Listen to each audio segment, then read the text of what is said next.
From Lonely to Loved: How Emma Finds Her Place. Emma's heart raced as the car pulled up in front of her new school. At 8 years old, she had always loved school, but this one felt different. It wasn't just new, it was unfamiliar, filled with strangers. Emma's family had moved to this city last month because of her dad's new job. The boxes in their house were still half packed, and now here she was, starting over at Evergreen Elementary. Emma hugged her favorite book tightly as her mom walked her to the school entrance. "Remember, honey," her mom said gently. "It's okay to feel nervous.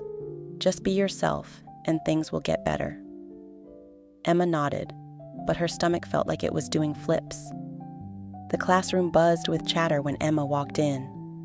The teacher, Mrs. Bailey, greeted her warmly and introduced her to the class. "Everyone, this is Emma. She's new here, so let's make her feel welcome." Emma waved shyly and took an empty seat in the back. As the day went on, she couldn't help but feel out of place. During recess, she sat on a bench, watching groups of kids play tag or jump rope.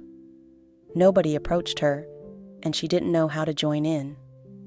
That evening, Emma's mom noticed her glum expression. "How was your day, sweetheart?" she asked. Emma shrugged. "It was okay. I just don't know anyone yet." Her dad chimed in. "You know, sometimes it takes a little time. Why don't you bring one of your books to school tomorrow? Maybe it'll be a way to start a conversation." Emma's face brightened slightly. Her books were her comfort zone. Maybe that could work. The next day, Emma brought her favorite book, The Adventures of Luna the Brave. During lunch, she found a quiet corner to read. She was so absorbed in the story that she didn't notice a group of kids approaching. "Hey, what are you reading?" a girl named Chloe asked. Emma hesitated, feeling her cheeks flush. "It's about a girl who goes on adventures to find magical treasures," she said softly. "That sounds boring," another boy, Ryan, said with a smirk. Emma's heart sank, but before she could respond, Chloe added, "Actually, it sounds kinda cool. What's the treasure she's looking for?" Emma's confidence grew as she explained. Soon, a few other kids joined in, listening curiously. Even Ryan stayed quiet, though he still looked skeptical. Later that day, Mrs. Bailey noticed Emma reading alone again. She sat beside her and said, "You know, Emma, I've seen you reading that book a lot. Have you thought about sharing it with the class?" Emma's eyes widened. "Me? Share it?" "Of course."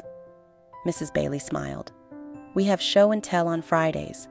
It could be a great way for everyone to get to know you." Emma nodded slowly. It was a little scary, but it also sounded exciting.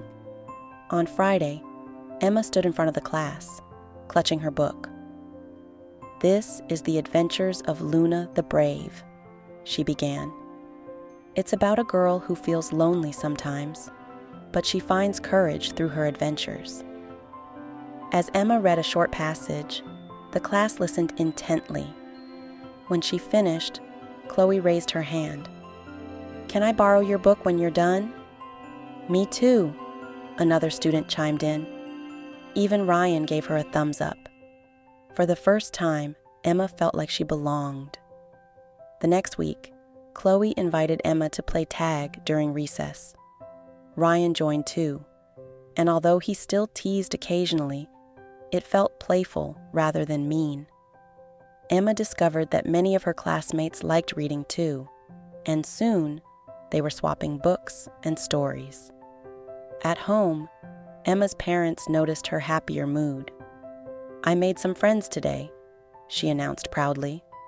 Her mom smiled. "See, I told you it just takes time." Emma learned that it's okay to feel lonely and nervous in a new place. By being herself and sharing what she loved, she found her way. And as she joined her classmates on the playground, she realized that maybe this new school wasn't so scary after all. So, little stars. Feeling lonely is something everyone experiences, and it's okay. By sharing your interests, being brave, and giving things time, you can build friendships and feel at home anywhere.